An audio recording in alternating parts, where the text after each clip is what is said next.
middle of the challenges? And what if somebody's power goes out in the middle of the challenge? Or what if somebody's lagging really hard? Or what if somebody, I don't know, has an outside factor that affects their gameplay? Sending them into the banning seems a bit unfair. And that's what scares me about the whole last place goes into elimination. Because we're technically, if you think about it, not everybody is on an even playing field. If we're all filming a challenge and on an American world, people in the UK, people in Europe, I should put it that way, people in Australia and in New Zealand, they're going to be on an uneven playing field simply because the ping is higher, right? So you can have the best internet possible, but it's not necessarily going to help you in terms of your in-game, lag and ping. And let's be honest, guys, RuneScape servers are already poor to begin with. The fact that the game runs on that slow tick system too just doesn't help either. But that's the one reason why I went through the whole last place.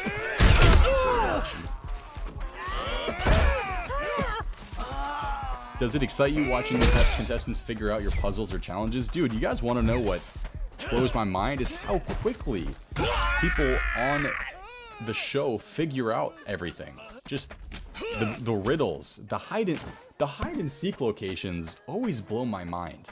Every single hide and seek location from this past season, people were there pretty much within the first picture. I think only the Draenor Manor picture from the hide and seek episode on the top floor, that was the only one that took people 2 pictures. But they are so good at the game. They are nerds. They're absolute nerds. Guys, in the final, when I asked like 30 trivia questions and not a single person got one wrong, I did not expect that to happen at all, right? Did not expect it to happen at all. They need to touch grass. They need to go outside. They definitely know their stuff. In consequence of which, we do hereby abolish Congress, and it is therefore abolished. These are not the ramblings of a madman. All of that is just factually correct. Norton then ordered the US Army to carry out his will by deposing Congress and taking Washington DC. His order sadly went unheeded, which is weird because the army actually swore to defend the American people against threats both foreign and domestic. However, I doubt they would have got far enough. The FBI hadn't been founded yet, so there was no one to hold the doors open for them. Speaking of hotheads that can lose their temper, leading to wide swings, and even get you disqualified, is number 7, Mashiba Ryo. He has long-range flickers that can basically hit someone from anywhere in the ring because of his long-ass arms. He has a new defensive style that covers most of his prior weaknesses, a new invisible uppercut that can either be aimed at the head or body, the ability to lean far back because of his height to decrease damage or avoid it altogether, strong long range with a preference for brawling and infighting, and of course, like I said, his con would be he's a hothead, which led him to get disqualified when he fought Sarimura, when he basically punched him out of the ring brutally.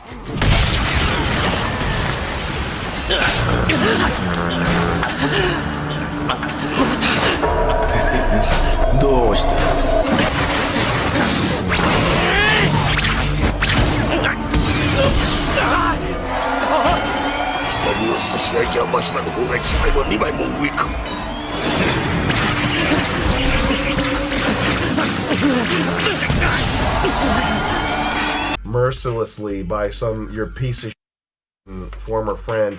Listen, that happens often to regular people. Yeah, where you'll have some part of life. You'll have some not even once in a while, but like some sort of cataclysmic event where you suddenly realize that like the 3 or 4 closest people to you were backstabbing weirdos.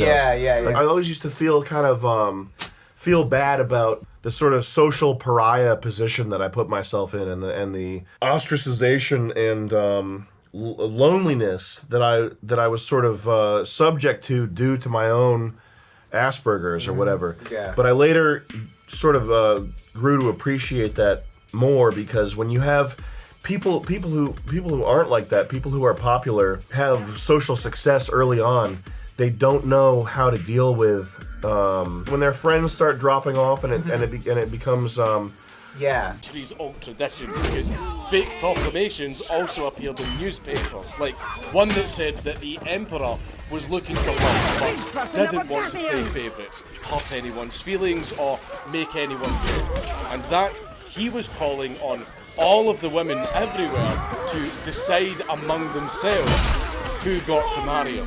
While the occasional mild joshing was mostly it in terms of opposition to Norton's appointment, and most people were more than happy to deal with him in good faith, not everyone was so eager to accept Norton's authority. When he wanted to visit Sacramento while the legislature was in session, the steam navigation company refused to grant him passage. So Norton retaliated by ordering that the Sacramento River be blockaded until the company reconsidered. But while Norton's antics were mostly fun and games, playtime would soon be over. In 1861, war was on. It came to Norton's attention that Mexico was in desperate need of a protector in the wake of a French invasion, and someone jokingly suggested that it should be him. Norton didn't hesitate to step in, and Mexican and American soldiers alike must have been hailing him as emperor.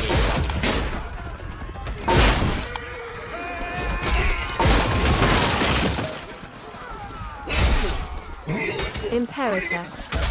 Courageously stepped out of the task, ready to flex his full imperial might on the French invaders. Social hierarchy, whether it's by gossiping or taking shots at the alpha, making the pulling the pants down of the alpha and making him look like a clown, and then raising his own social status in the process. These people are waiting in the wings for you to pick up. Anytime this topic comes up in a group of friends that are not super tight, that you haven't known for a long time, or if you're a girl, regardless of who your friends are, it doesn't matter if you've known them since you were a child. Oh, her? She's like she's like totally racist now. I think she probably supposed to talk. It's crazy. She's crazy. Went crazy. If you're a girl, keep it light. When you're talking to your girls, keep it light. Okay, talk about your favorite shows. Talk about your favorite way to get the pipe. Alright? Keep it light.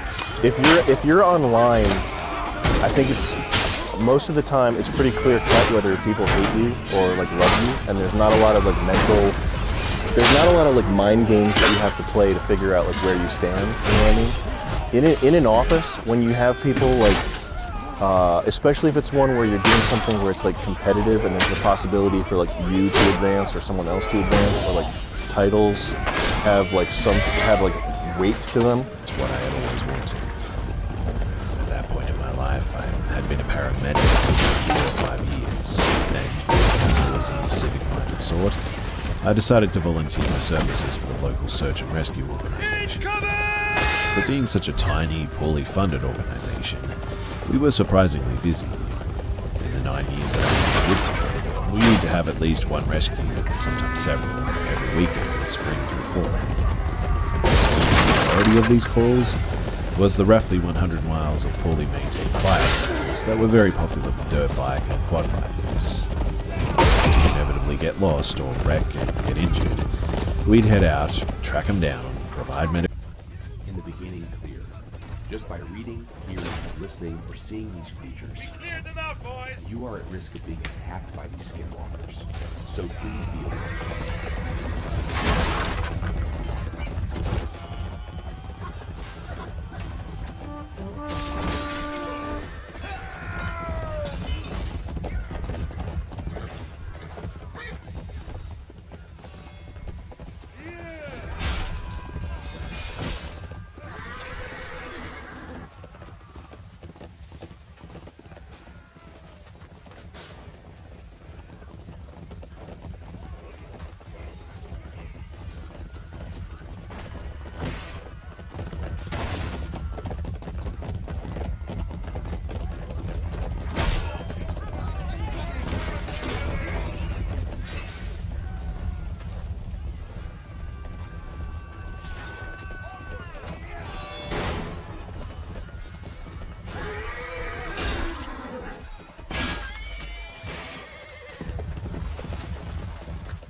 Cannot function without alcohol. I can function quite fine. You're a functional alcoholic. Just because I treat you, I'm not like running. You admitted to me on the phone when you were in jail that you're an alcoholic.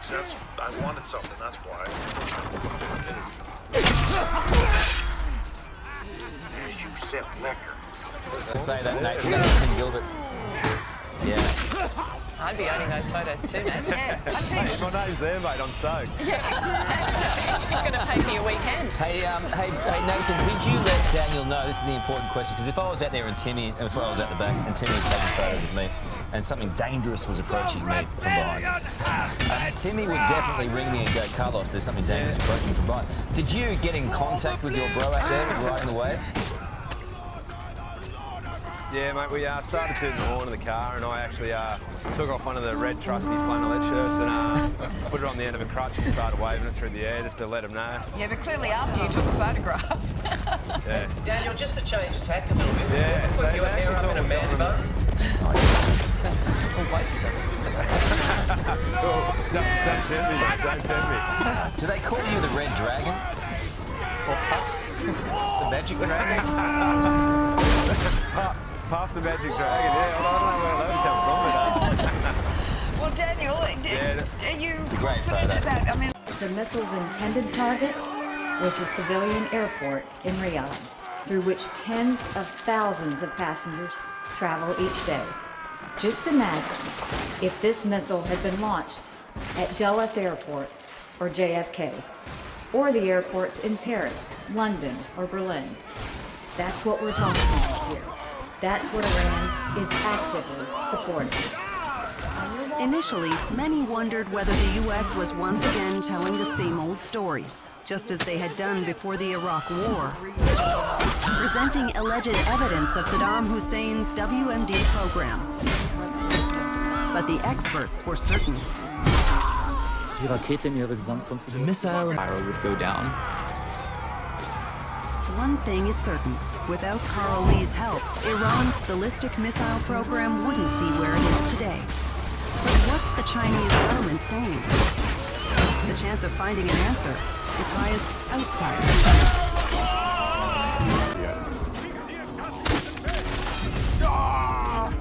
We didn't learn a lot more about him except that we did have a stringer go there and do some reporting on him to locate his offices and his home. So we knew he was there. We knew he existed. and but we couldn't gather any more information.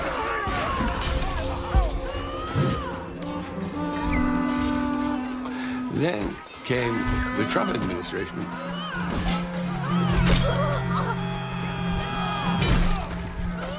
I'm angry when China's making $500 billion a year and sucking our jobs and sucking our money out of our country, and we don't do anything about it. The Trump administration was on a campaign to blame China for everything. And as part of that, some White House officials summoned me to come down to the White House and discuss it. Fired, except the gun didn't go off, it jammed. His mother, because she was so intoxicated, did not hear these shots ring out, and she didn't really know what her son was doing in the doorway, so she did not raise any alarm. And so Casey just turned around, walked into the hallway where there was light, he fixed the jam in his gun, he turned back around, and this time his mother was now out of bed because the family dog was barking like mad, and so his mother was trying to calm the dog down, and she looked up and saw her son standing in the doorway carrying a gun, and so she just kind of froze and stared at him, and that's when Casey, without any hesitation, raises his rifle and fires 2 shots, and then his gun jams again. Now, neither of those 2 shots were fatal, although one of them did strike her in the arm. And even though she was intoxicated, she was now fully aware her son was trying to kill her. And she's screaming at him, "Why are you doing this? You're killing me!"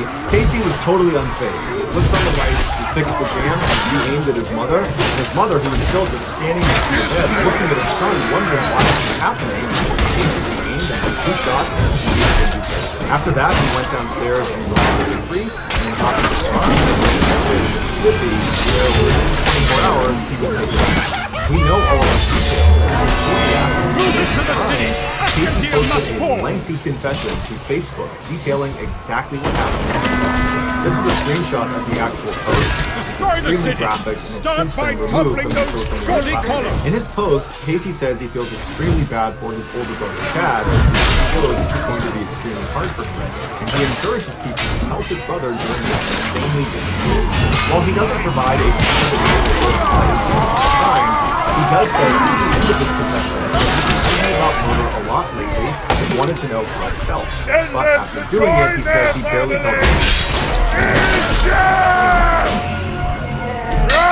In 1996, 28-year-old Cal George Lang was offered the opportunity for a lifetime. Born and raised in a valley at the foot of the Himalayas, he was chosen to lead the first ever Indian ascent of the north face of the highest peak in the world. He had left school after the 10th grade and joined the highly competitive Indo-Tibetan War.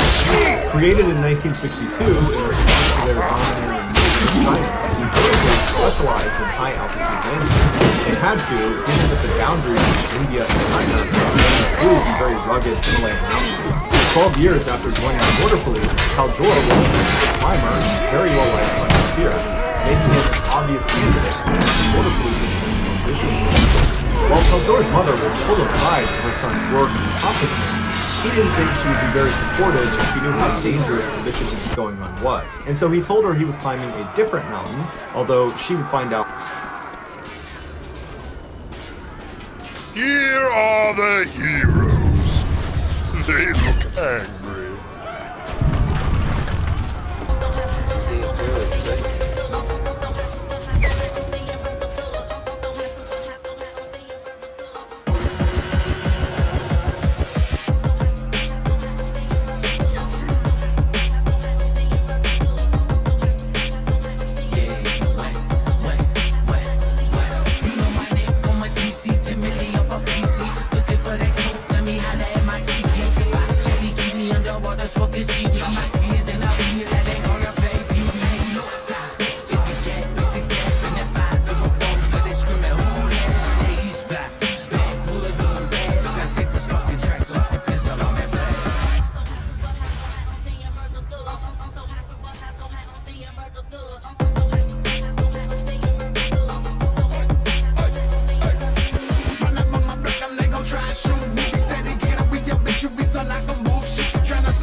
Good, see?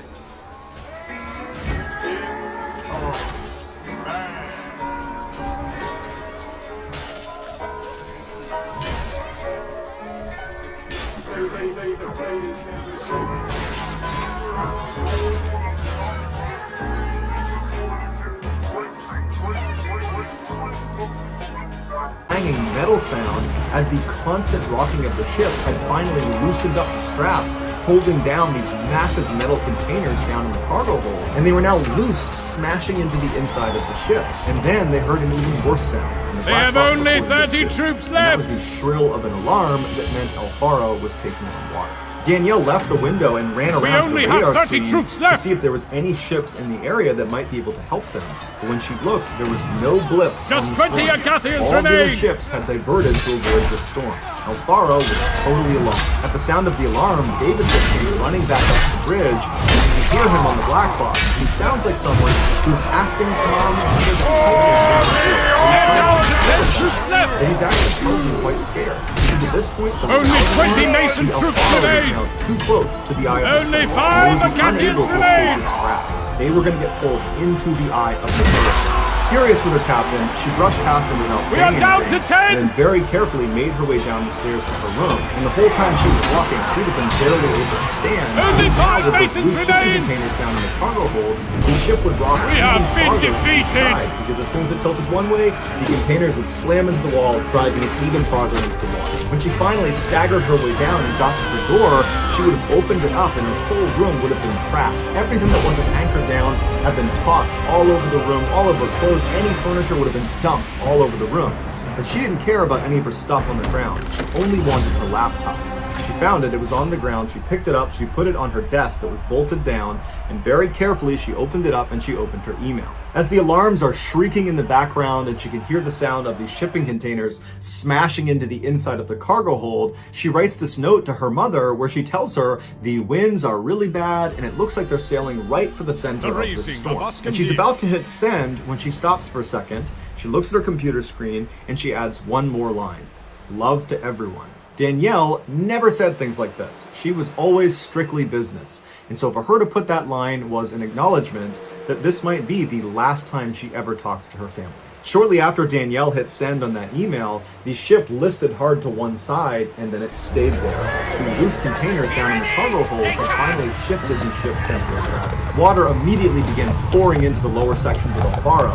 Danielle knew it was only a matter of time before the water reached her, and so she leapt out of her room and ran down the hall, which was now sideways. She got to the stairwell and climbed her way out to the bridge. As soon as she got up there, all the people on the bridge were holding onto the center console. We will bring this ostentatious city to its knees. And she heard Davidson ordering the navigator to turn the ship into the wind. It was a last-ditch Hail Mary effort where Davidson believed the wind was so strong it would blow the ship back upright.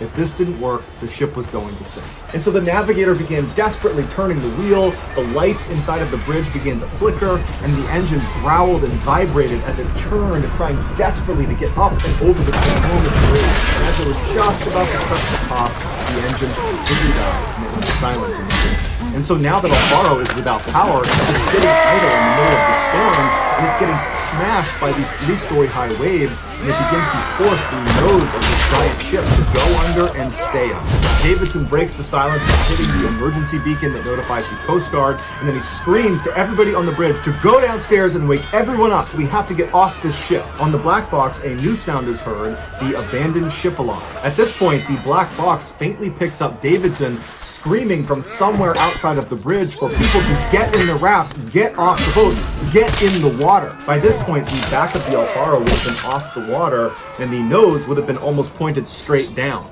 And so Davidson is heard coming back up into the bridge, but at this point, the bridge is sideways. It's looking straight down at the water. And it's clear there's another crew member who is stuck inside of the bridge, and he's yelling out to Davidson, Pat, you gotta help me.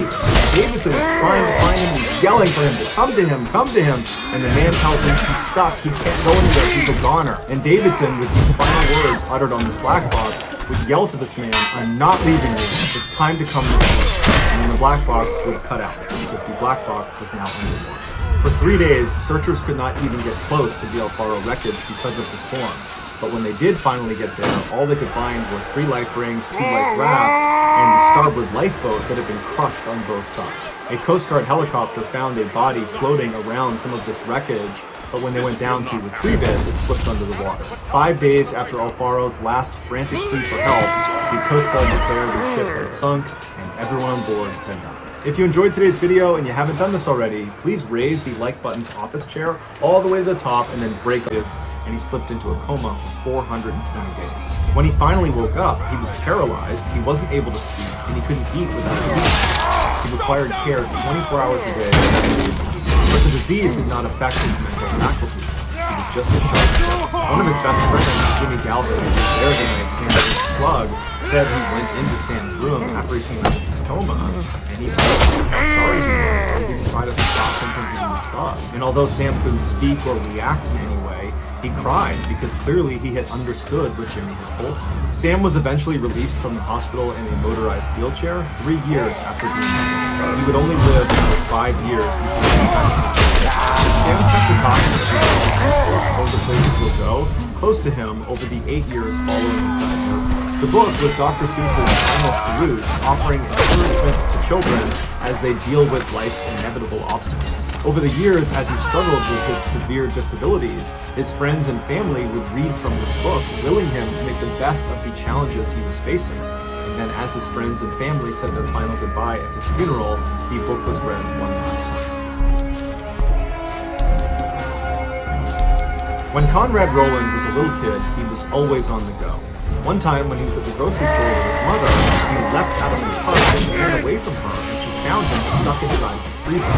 After that incident, she literally made him wear bells on his shoes when they were out in public so she didn't lose track of him. But by the time Conrad was just 4 years old, he had discovered athletics. And instead of putting his energy into running away from his mom, he focused it exclusively on baseball, basketball, soccer, and tennis.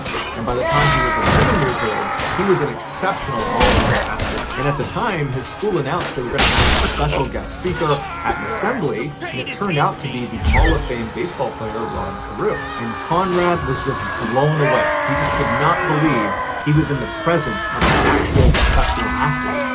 Let alone a guy that had achieved the success Ron Carew had. And so after this assembly, when he got home, it was all Conrad could talk about. Just how incredible Mr. Carew was, and how he, Conrad, was going to be a professional athlete just like Mr. Carew. For many kids, this would just be a phase. They'd be really invested in sports, and then their interest would go somewhere else, and they'd kind of forget about it and would not be really calling anymore. But for Conrad, the impression Rod Carew was so profound that he never wavered. He really did build himself to becoming a professional athlete, and he would be successful, albeit in a different sport. He became a professional football player in the NFL. And in 2012, Conrad started nearly every game for the New York Jets at tight end. It was like his professional career was going off without a hitch. But in 2013, he injured his knee, which sidelined him for about 2 years, and even though he diligently rehabbed and got back to full strength, the teams were not really ready to take a flyer on him because they were worried his knee would just. He continued to train extremely hard in hopes of landing a contract, but his playing career was starting to recede. During the 2016 offseason, Conrad was back home in California visiting his family. One night, as his mother, Mary, was making dinner, Conrad was sitting at the table filling out his driver's license renewal form. And when he got to the section where it asked him if he wanted to be an organ donor, he stopped. And he asked his mother, are you an organ donor? And she would say, yeah. So Conrad said, okay, then I will be taken to check the box. And Mary remembers thinking, I really hope it never comes to that. A few months later, Conrad was working out in the gym, getting ready for the next season, when he developed a sudden and severely painful headache. He tried to keep working out, but he just could not do it. So he stepped aside and he called his mom and told her that he felt a weird click in his head, and then he felt this grinding pain behind his left eye. His mother told him he needed to go to the hospital right away. And so that day, Conrad went over to the local medical center where they quickly diagnosed him with a brain aneurysm. A brain aneurysm is the bulging or ballooning of a blood vessel in the brain. If the aneurysm bursts, it's fatal about 50% of the time. People who survive most likely will suffer from significant neurological damage. After his diagnosis, Conrad remained positive and assured his family he was going to kick this thing.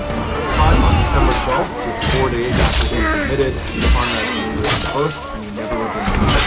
Because Conrad was an organ donor, doctors kept his body on life support and told the recipients at the top of the donor. One of them was a man in his 70s who a year earlier had suffered a massive heart attack and desperately needed a new heart. When he and his wife got the call, they were shaking and couldn't believe it. His life was about to be saved. They already lived right in Los Angeles. They hopped in their car and sped down to the medical center. Shortly thereafter, news out of the operating room was the transplant. The man Conrad's heart had just saved was